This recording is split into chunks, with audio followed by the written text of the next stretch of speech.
Station Harmony appeared on the view screen like a bright star in the darkness. It was not a large station, not compared to the massive military bases or commercial hubs scattered across the galaxy, but it was beautiful in its own way. Circular and open, built to welcome all species, built with love. Day-Wan stood at the window and looked at his home. He had been gone for 3 weeks. It felt like much longer. He was tired. His old body needed rest, but his heart was full. He was going home. Thakor stood beside him. His massive frame made Day-Wan look even smaller. But there was tenderness in how the Supreme Commander positioned himself. Protective, gentle, like he was guarding something precious. I used to play in that section. Thakor pointed to a part of the station. Mother Jiwoo would take me there. She said I needed to run and climb. To use my energy. She was right. I was always so full of anger and energy. She knew I needed to move. She understood children, Day-Wan said. All children. It did not matter what species they were. She could see what they needed. She had that gift. I wish I could see her again. To thank her. To tell her what I became, she knows, Day-Wan said with certainty. Wherever she is, she knows, and she is proud of you. The flagship docked at the station. But before Day-Wan could disembark, there was a surprise waiting. The docking bay was full of people. Dozens of them. Maybe 100. Different species. All standing together, waiting. Thakor smiled. I may have told a few people you were coming home. A few? Day-Wan looked at the crowd. Well, maybe more than a few. Word spread quickly. Many of your former students wanted to be here. Some came from very far away. The airlock opened. Day-Wan stepped through. The crowd erupted in sound. Not cheering. Something deeper. Sounds of welcome, of love. Each species making their own noise of happiness. It was beautiful chaos. A figure pushed through the crowd. It was a Morgoth. 6-legged and covered in dark plates. Razor claws that could cut through steel. Venom glands that could kill most species in minutes. But this Morgoth moved carefully, gently. She approached Day-Wan and lowered her head. A sign of deep respect, teacher, the Morgoth said. Her voice was like music. I came as soon as I heard. Are you well, Vesha? Day-Wan smiled and reached out. He touched her head plates without fear. I am well. Thank you for coming. I would cross the galaxy for you. You know this, Vesha said. When I heard you were captured, I prepared to go to war. I am glad it was not necessary. 2 crystalline beings stepped forward. The Kethrin twins, Silvo and Malkir. Their bodies caught the light and scattered it in rainbow patterns. They moved in perfect sync with each other. They spoke together, their voices harmonizing. Father Day-Wan, we are here. We are glad you are safe. They touched his shoulders gently. Their crystal fingers could cut like glass, but they were so careful, so controlled, my bright ones, Day-Wan said. You have done so well. I hear you brought peace to the Outer Rim disputes. I'm proud we used your teachings, they said. Talk first, listen. Find common ground. It works. It always works. More former students came forward. Miran, the Terralith who now ran a mining company. She was massive and rock-like, but she moved gently around Day-Wan. Others he had taught. Others he had raised. Each one successful in their own way. Each one grateful. Then a human woman pushed through the crowd. She was in her 40s with streaks of gray in her hair. She wore practical clothes. Work clothes. Her face was lined with care and worry, but her eyes shone with joy. Young me, Day-Wan said warmly. She hugged him carefully. He was so frail now, so old. She had to be gentle. When did you get so old? She asked with tears in her eyes. Time moves for all of us, he said. But you are doing wonderful work. I heard about the new cubs, 5 new ones, Young Me said. 2 Vrelians, a Morgoth, a Kethrin, and something we have never seen before. A species from the far edge of the galaxy. They found her floating in a damaged pod. She is scared and alone. We are trying to figure out what she needs. I will help. D1 said, you are supposed to be retired. Young Mai said with a smile. Retired people can still help. Just a little. The core stepped forward. He addressed the crowd. His voice carried authority. Listen, all of you. This human changed the galaxy. He changed our lives, but he cannot do it alone anymore. He is old now. He needs rest. But the work continues. The orphanage continues. If you want to honor him, support this place. Send resources. Send money. Send skilled workers. Make sure that what he started never stops. The crowd responded immediately. Voices calling out, promising support. Vestia announced a large donation from her university salary. The Catherine twins promised to use their diplomatic influence to get government funding. Miran pledged mining equipment and materials. Others joined in, one by one, building something bigger. Young Mai looked amazed. This is incredible. We will have more resources than we ever dreamed of. Use them well, Taewon said. Help more cubs. Teach them, love them, show them that they can be more than what others expect. The crowd slowly dispersed. They had said their welcomes. Now they would let Daewon rest. But they would be back. To visit, to help, to continue the work. Thakor walked with Daewon toward the residential section of the station. Young Mai came too. She wanted to show him something. They walked through the familiar corridors. Daewon had walked these halls for 40 years. Every corner held a memory. Here was where young Thakor had his first breakthrough. There was where Vestia learned to read. Around that corner was where the Catherine twins first harmonized their voices. Young Mi stopped at a door. The nursery, where the youngest cubs stayed. She opened it quietly. Inside, 5 small figures were playing under the watchful eyes of human staff. 2 Vrelian cubs, their scales still soft and light blue. A tiny Morgath, barely bigger than a cat. A Catherine that sparkled in the light. And something else. Something new. The new species was small and covered in soft fur. She had 4 eyes and 6 delicate limbs. She looked like nothing Daewon had ever seen. She was huddled in a corner watching the others play. Afraid, Daewon entered the room slowly. The cubs noticed him. The Vrelian cubs hissed defensively. The Morgath bristled. The Catherine made a warning chime. But the unknown cub just watched. Her 4 eyes were wide, curious. Daewon sat down on the floor. His joints protested, but he ignored them. He sat at the cub's level. He did not reach out. He did not speak. He just sat, patient, present, available. The other cubs slowly went back to playing. But the new cub kept watching Daewon. After a long moment, she took one small step toward him. Then another. Slowly, carefully, she approached. When she was close enough, Daewon extended his hand. Palm up, non-threatening. The cub sniffed it. Then very gently, she touched it with one delicate limb. Her fur was soft, warm. She made a sound, almost like a purr. Daewon smiled. Hello, little one. You are safe now. We will take care of you. We will help you grow strong. And one day you will do great things. Just like all the others, young Mi watched from the doorway. Tears ran down her face. This was why they did it. This moment. Taking fear and turning it into trust. Taking abandonment and turning it into family. The core stood beside her. His massive frame filled the doorway. He watched his father with the new cub. He remembered being that frightened child. Alone, angry, broken. And he remembered gentle hands. Patient voices. Unconditional love, that is what saves us, he said quietly. Not weapons, not strength, not power. Love. That is what changes everything. Young Mi nodded. That is what he taught us. That is what we teach them. They stood in silence, watching as the old human connected with the new cub. Around them, former students watched through communication screens. Vestia from her university office. The Catherine twins from their diplomatic ship. Miran from her mining station. Dozens of others.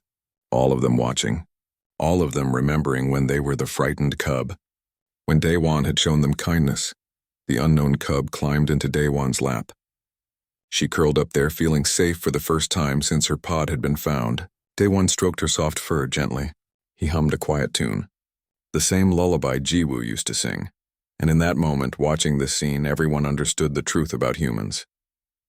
They were not the strongest species, not the fastest, not the most advanced, but they had something more powerful than any weapon. They had the ability to love without limits, to see potential where others saw only danger, to create family from strangers, to turn predators into protectors. That was humanity's true power. That was what made them special. Not their technology, not their ships or weapons, but their hearts, their endless, stubborn, beautiful ability to love. Daewon looked up at young Mi and smiled. We have work to do. These little ones need us. They need to know they matter. They need to know they are loved. Young Mi smiled back through her tears.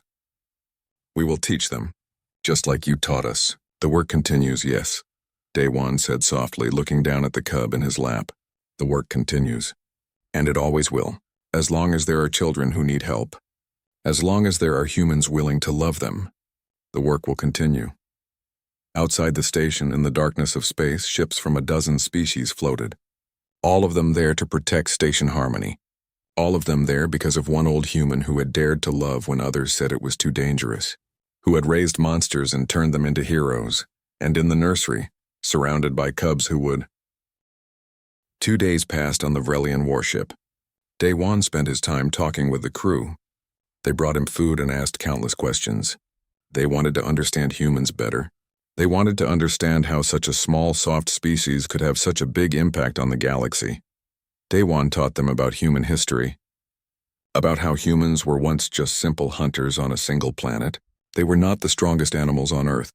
Lions were stronger, bears were bigger, snakes were more venomous. But humans had something special. They had persistence. They did not give up. If they wanted something, they kept trying until they got it. He told them about persistence hunting, how ancient humans would chase animals for hours, sometimes days. The animal would run. The human would follow. The animal would rest. The human would keep coming. Eventually, the animal would be too tired to run anymore. The human would catch it. Not through speed or strength, through patience and determination. That is why humans can raise predators, Day-Wan explained. We understand the predator mind. We are predators too, but we are also pack animals. We work together. We protect each other. We adopt others into our pack. Even different species, this is built into our nature. The warriors listened and learned. Krevtar especially seemed to understand. He had children of his own, 3 young ones.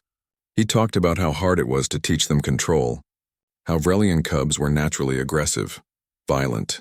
He worried about them. Day-Wan gave him advice. Simple things. Be consistent. Be patient. Show them that you love them even when they make mistakes. Teach them that strength is not about hurting others. It is about protecting others. Krevtar listened carefully. He took notes on a data pad. On the morning of the 3rd day, sensors detected a massive ship approaching. It was enormous. The flagship of the Vrelian fleet. The ship that Supreme Commander Thakor used to lead military operations. It was 5 times bigger than Krevtar's warship. Its weapons could destroy planets, but when it arrived, it did not come with threats. It sent a polite docking request. Krevtar approved it immediately. The crews from both ships worked together to prepare for the transfer. Everyone moved with military precision. But there was also excitement in the air. The Supreme Commander himself was coming. Day-Wan stood in the docking bay. Krevtar and his warriors stood with him. The airlock opened with a hiss. Guards came through first. 20 elite warriors, the best of the best. They took positions around the bay. Then more officers, high-ranking ones, their scales marked with symbols of honor. Finally, Thakor himself stepped through. He was massive, over 9 feet tall. His body was covered with armor-like scales darker than midnight. Scars crossed his arms, chest, and face. Each scar told a story of battle. He looked like what he was. A warrior who had fought 1,000 fights and won them all. But when he saw Day-Wan, all that fierceness melted away. His fierce eyes became gentle. His warrior stance softened. He walked forward slowly, carefully, like he was afraid he might break something precious. "Father," he said, just that one word. His voice was thick with emotion. "Hello, Thakor," Day-Wan said. His voice was warm, full of love. "Come here." The Supreme Commander of the Vrelian fleet knelt down. He lowered himself so he was at eye level with the old human. Day-Wan reached out and placed his small wrinkled hand on Thakor's scarred face. It was a gesture he had done many times when Thakor was young. When the frightened cub needed comfort. "Look at you," Day-Wan said softly. "So strong, so accomplished. I am proud of you, my son." Thakor closed his eyes. A single tear ran down his scaled face. It was a shocking sight. The most powerful Vrelian alive crying. But no one in that bay thought less of him for it. They understood. This was not weakness. "This was love. I have missed you," Thakor said. "Every day I have missed you? Why did you never visit?" "Because you needed to become your own warrior," Day-Wan said. "If I had stayed close, you would have always looked to me for answers. You would never have learned to trust yourself. I had to let you go. It was the hardest thing I ever did. But it was necessary. You could have called, written, something. Would you have stayed focused on your duties, or would you have come running back to me? Day One asked gently. You know the answer. You needed to build your life, to find your place, and you did. Look at what you have become. Thakor opened his eyes. Everything I am, I learned from you. You taught me that true strength comes from control, that a real warrior protects the weak, that mercy is not weakness, that honor is everything. Those lessons saved my life many times. They made me who I am. No, Day One said. I just helped you see what was already inside you. The goodness was always there. You just needed someone to show you how to find it, how to use it. Thakor stood up. He turned to his officers. This human saved my life. When I was 5 years old, I wanted to die. I was alone, broken, full of hate. He and Mother Jiwoo took me in. They fed me, taught me, loved me. They gave me a future. Everything I have done, every battle I have won, every warrior I have trained, it all started with them. He looked at Krevtar. Captain, you captured this human without knowing who he was. There is no blame in that. You could not have known. But now you do know. And now the whole fleet will know. This human, and all the humans at Station Harmony, are under permanent protection of the Vrelian Empire. Anyone who threatens them threatens me personally. Spread this message to every ship, every station, every outpost. Krevtar saluted. Yes, Supreme Commander. It will be done. Thakor looked back at Day One. I am taking you home now, to Station Harmony. But I have a request. I want you to come to the War Academy. I want you to speak to the young warriors, to teach them what you taught me. They need to hear your lessons.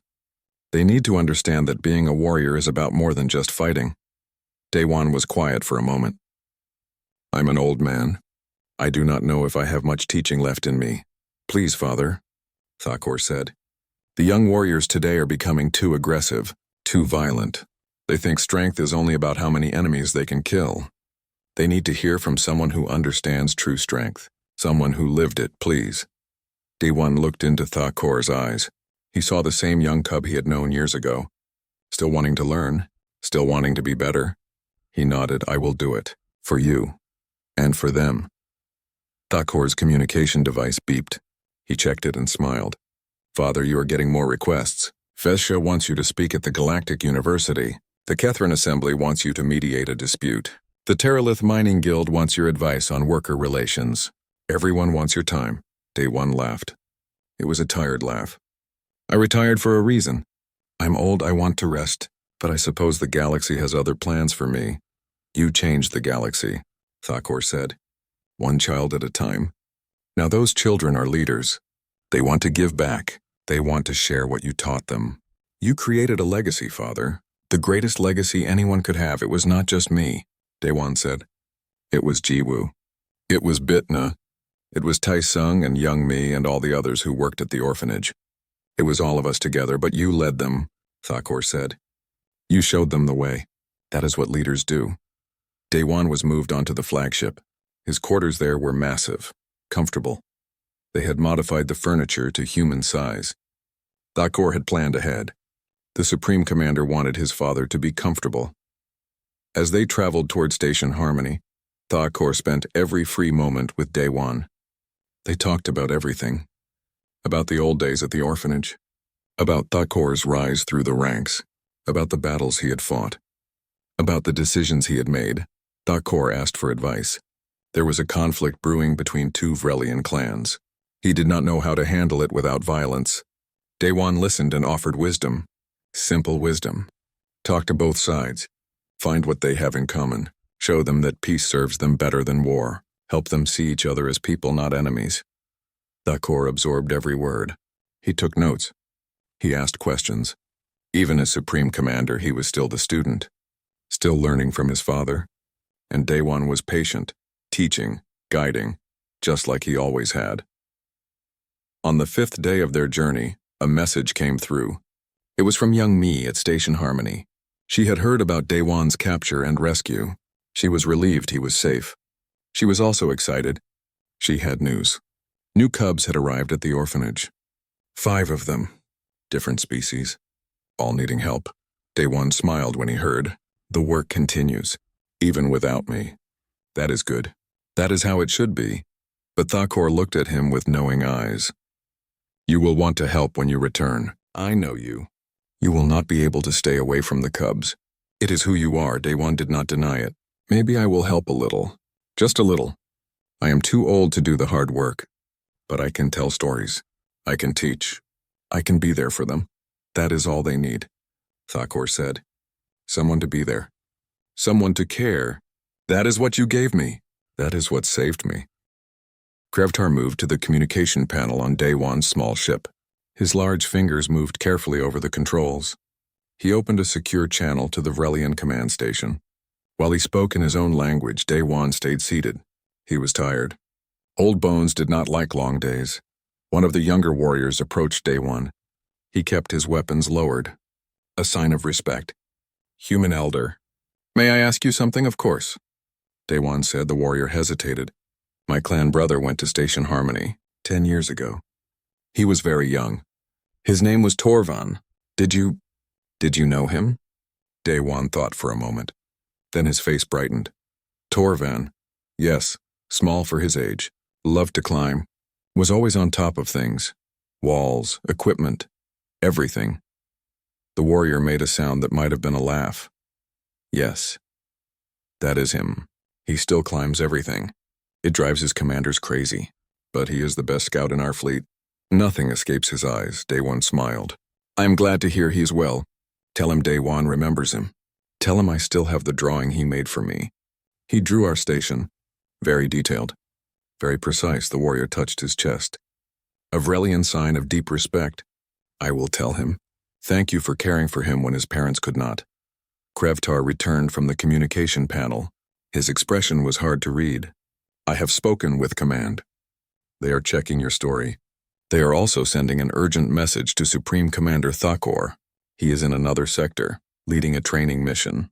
It will take time for him to receive it. Daewon nodded. I understand. You have to be sure. I do not mind waiting. One of the warriors had been looking through a data device. Captain, I found information. The human is telling the truth. Station Harmony exists. There are records of the orphanage. The Frontier Species Integration Center. It operated for 40 years. The warrior continued reading. It says here that over 300 cubs were raised at this facility. 37 different species. All predator species. All considered dangerous by galactic standards. 300? Krevtar looked at Daewon. You raised 300 predators? My wife and I did not do it alone. Daewon said. We had staff. Other humans who believed in the work. Young Mi is one of them. She runs the center now. I am retired, the warrior kept reading. It says many of the cubs went on to important positions. Diplomats, scientists, military leaders, business owners. There is a list here. He scrolled through the information. His eyes grew wide.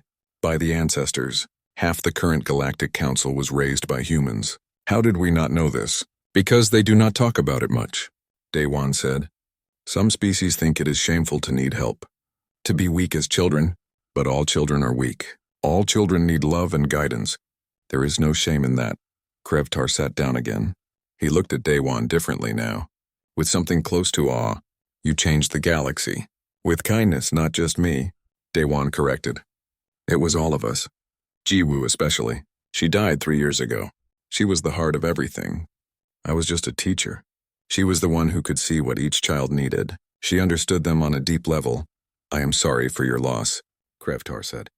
In Vrelian culture, losing a mate was serious. They bonded for life, thank you. Daewon looked down at his hands. I miss her every day, but I see her in every child we helped. Her spirit lives on. The communication panel beeped. Krevtar jumped to answer it. A voice came through. It was speaking in Vrelian, but with great authority. Krevtar stood straighter. He responded formally. After a moment, the language switched to Galactic Common. The voice was deep and powerful. Let me speak to him. Let me speak to Daewon. Krevtar looked at Daewon. The old human stood slowly and walked to the panel. The screen activated. A massive Vrelian face appeared. He was covered in scars. His scales were deep black. His eyes were fierce. But when he saw Daewon, those fierce eyes filled with emotion. Father, the Supreme Commander said. His voice broke on the word hello, Thakor. Daewon said softly. You have grown. It has been too long. Thakor said. Why did you never visit? Why did you never call? Because you needed to find your own path, Daewon said. If I had stayed close, you would have always looked to me for answers. You needed to become your own warrior, your own leader. And you did. I am very proud of you. Thakor was quiet for a moment. You taught me everything. How to think, how to lead. How to be strong without being cruel. Everything I am I learned from you and Mother Jiwoo. She passed away. Daewon said. 3 years ago, I know. Thakor said, I felt it. I do not know how, but I felt it. I mourned for 10 days. My officers did not understand. But I mourned. She saved my life. She gave me a future. She loved you very much, Daewon said. You and all the others.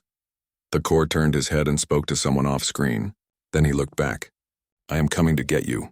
I am diverting my flagship. I will be there in 2 days. Captain Krevtar will keep you safe and comfortable until I arrive. That is not necessary, Daewon said. I can continue to station Harmony in my ship. No, Thakor said firmly. You will not travel alone through dangerous space in that old transport. You will wait for me, and then I will take you home myself. This is not a request, Father. This is an order from the Supreme Commander. Daewon smiled. As you command, Supreme Commander. Thakor looked at Krevtar through the screen. Captain, you did not know who this human was, but now you do. He is under my personal protection. If any harm comes to him, I will hold you responsible. Do you understand? Krevtar saluted. Yes, Supreme Commander, but may I say I would protect him anyway, now that I know what he has done. What all humans at Station Harmony have done. Good, Thakor said. Then he spoke more quietly. Father, I have much to tell you. So much has happened. Wait for me, please. I will wait, Daewon said. I am not going anywhere. The screen went dark. Krevtar turned to his warriors. You heard the Supreme Commander. This human is now the most important being on this ship. More important than me. More important than all of us. We will move to a safe location and wait. Prepare guest quarters on our ship for him. The best quarters. Make sure he has everything he needs. The warriors moved quickly to follow orders. Krevtar looked at Daewon. I apologize for how this started. For threatening you. I did not know. There is nothing to apologize for. Daewon said.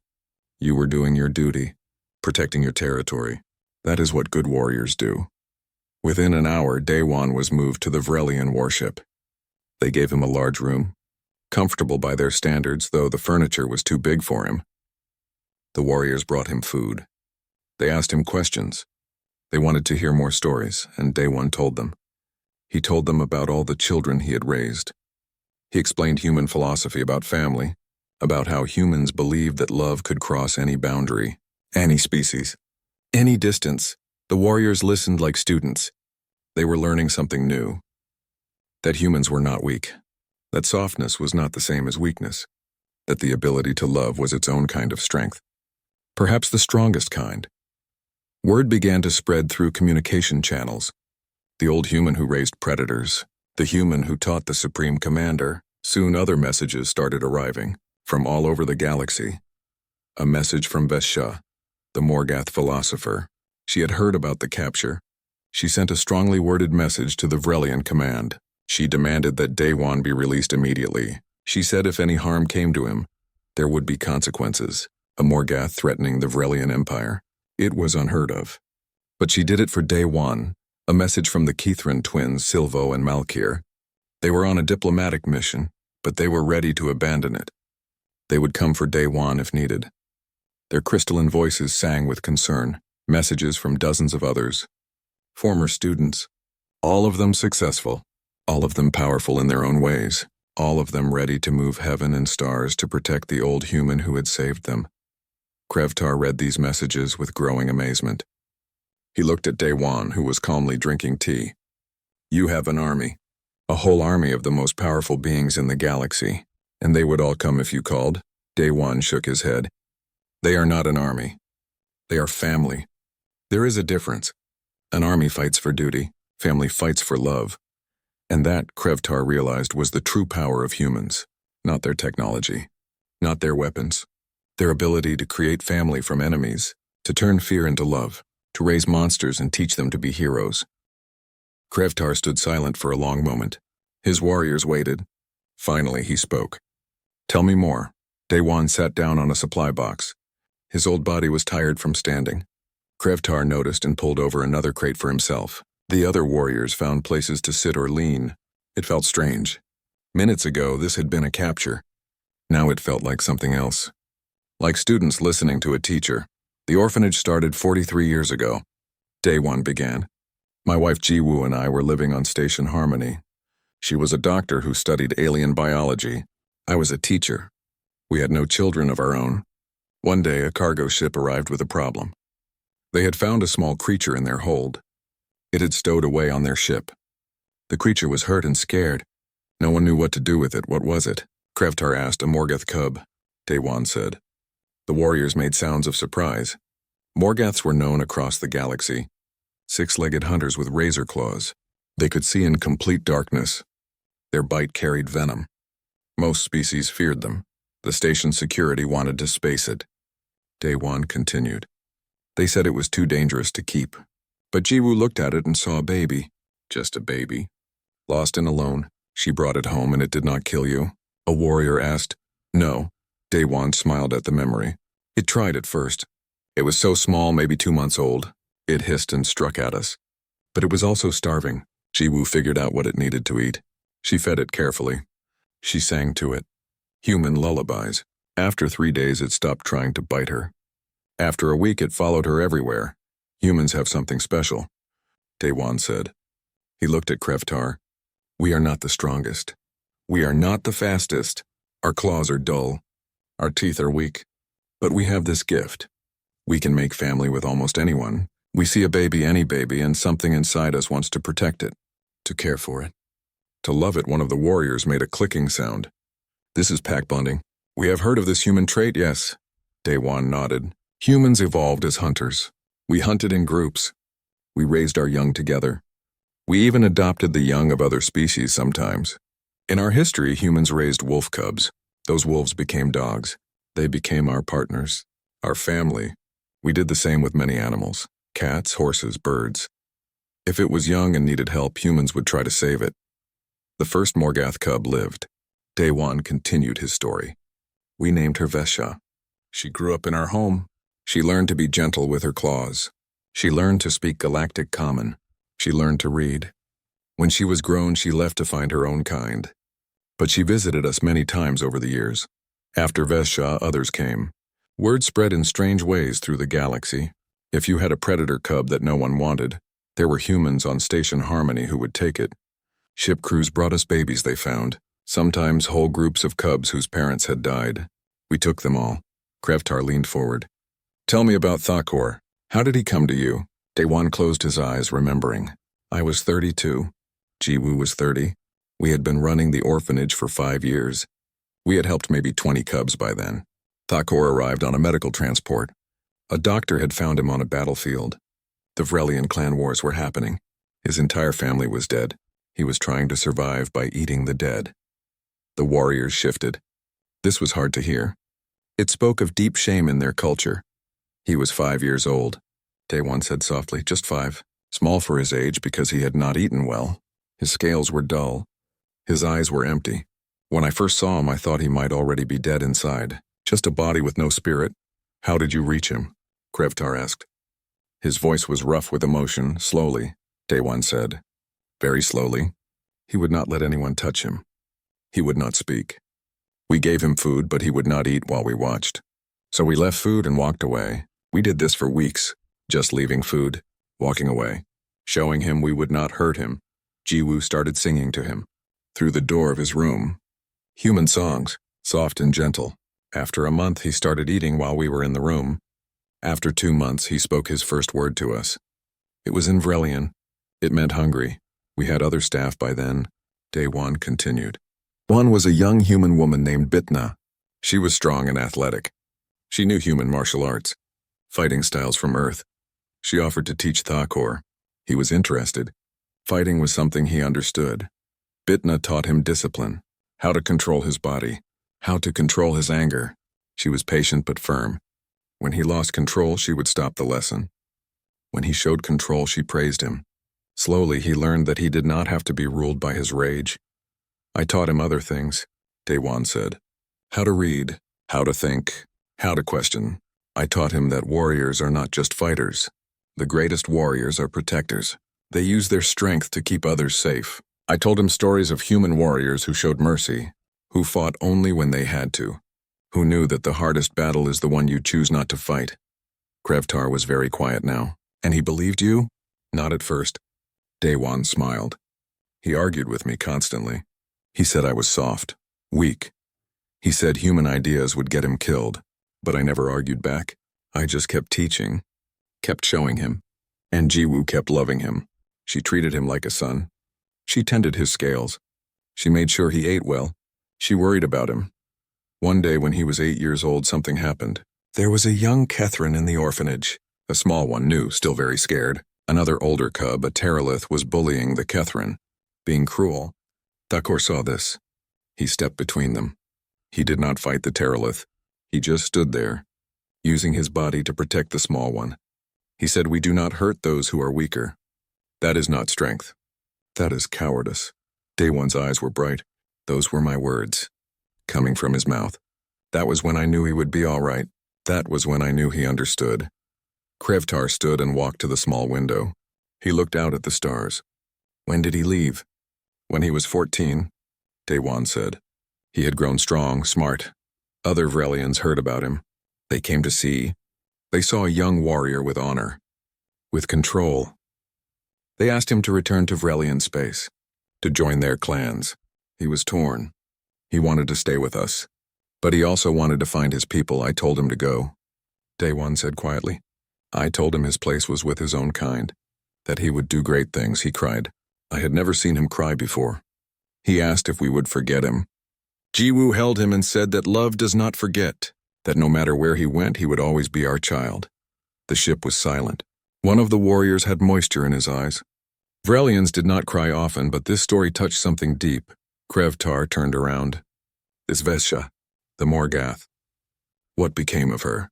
Daewon smiled. She teaches philosophy at the Galactic University. She writes about ethics and mercy.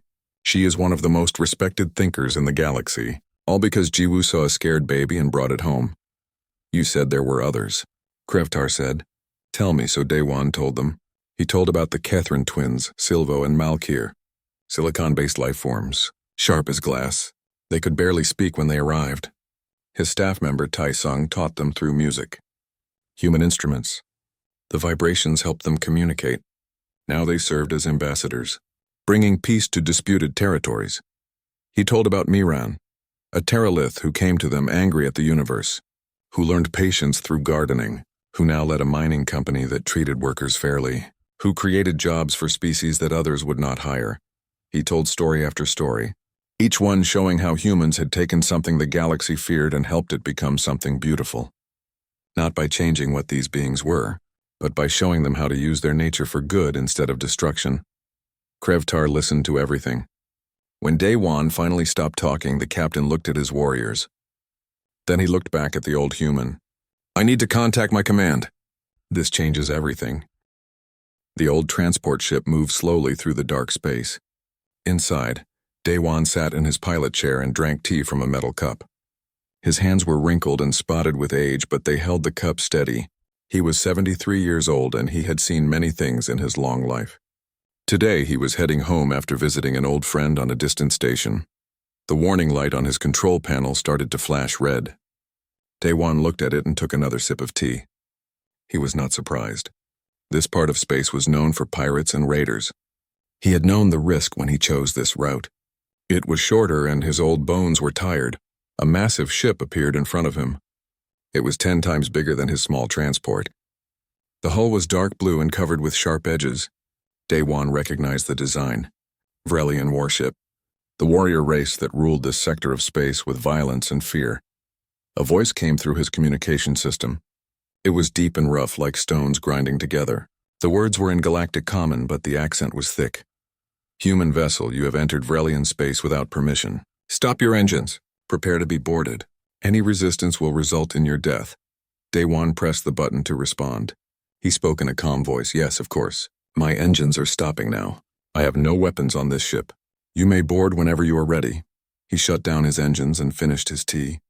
Then he stood up slowly, his joints making small popping sounds. He walked to the middle of his small cargo hold and waited. The boarding tube connected to his ship with a loud clang. The airlock opened with a hiss. 6 Vrelian warriors pushed through the door. They were huge, each one standing over 8 feet tall. Their skin looked like blue armor made of thick scales. Each warrior had 4 arms and each arm held a weapon. Their faces had no nose, just slits for breathing. Their eyes glowed yellow in the dim light. The captain came in last. He was even bigger than the others. His scales were darker, almost black. Scars covered his arms and chest. He looked at Daewon with cold eyes. "You are alone?" the captain asked. His voice made the air vibrate. "Yes, just me," Daewon said. He stood with his hands at his sides, relaxed. The captain moved closer. He looked down at the small old human. "You are not afraid." "Should I be?" Daewon asked. There was something in his eyes, something that looked almost like amusement. The captain made a sound like angry breathing. His warriors moved around the ship, checking for hidden weapons or valuable cargo. They found nothing, just an old man's belongings and basic supplies. "What is your purpose in this sector?" the captain demanded. "I am going home," Daewon said simply. "Home? Where is home for an old human?" The captain leaned down, trying to intimidate him. "Station Harmony. In the frontier territories." One of the warriors made a hissing sound. "Station Harmony? That is the place with the young ones. The mixed species station, yes," Daewon said. He smiled a little. "I used to work there." The captain grabbed a metal crate and sat on it. The crate bent under his weight. "You will tell me why you are not afraid. Humans are weak, soft, you should be trembling. You should be begging for your life. But you stand there like you are waiting for friends to arrive." Daewon walked to his small storage cabinet. The warriors raised their weapons, but he moved so slowly and calmly that they lowered them again. He took out another metal cup and a tea packet. He began making tea. "Would you like some tea?" he asked the captain. The captain stared at him. "What tea?" "It is a human drink. Hot water with leaves. It is calming." Daewon poured hot water into the cup. "I do not want your tea. I want answers." Daewon took a sip from his cup. "I'm not afraid because I have been surrounded by predators all my life. For 40 years I worked with them every day. I fed them. I taught them. I raised them from babies." The warriors looked at each other. One of them laughed. It was a harsh barking sound. "You raised predators? What kind of predators? Small animals?" the warrior asked. "No," Daewon said. "I ran an orphanage. A special one. We took in cubs that other people threw away. Cubs from species that the galaxy called too dangerous, too violent, too hard to control." The laughter stopped. The captain leaned forward. "You are saying you raised alien predator cubs? That is your story?" The captain spoke with doubt in his voice. "It is not a story. It is what I did." Daewon looked directly at the captain. "For 40 years my wife and I took care of children that no one else wanted. Kethrans, Morgaths, Teralith Young, and others." The captain stood up suddenly. The crate clattered to the floor. "And Vrelians?" Daewon nodded. "Yes, we had several Vrelian cubs over the years. The first one came to us when I was 32 years old. He was very young, very angry. His clan had been destroyed in a war. Someone found him in the ruins and brought him to us.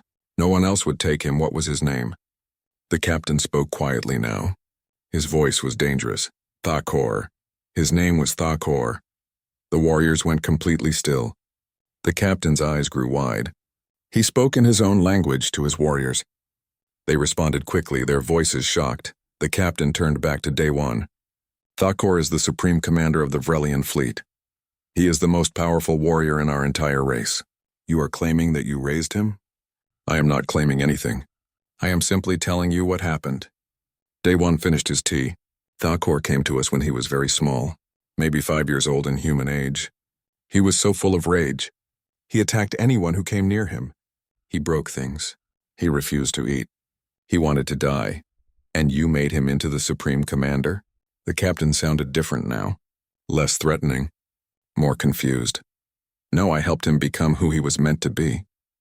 "That is different." Daewon looked at each warrior in turn. "I taught him that strength without control is just destruction. That a true warrior knows when to fight and when to show mercy. That being powerful means protecting those who are weaker, not crushing them. One of the warriors stepped forward. He was younger than the others. His scales were lighter blue. Captain Krevtar, we should contact command. If this human is speaking truth, Krevtar raised one hand. Wait. He looked at Daewon with new eyes. How did you do it? Frelly and Young are wild, violent. How did a soft human control such a creature?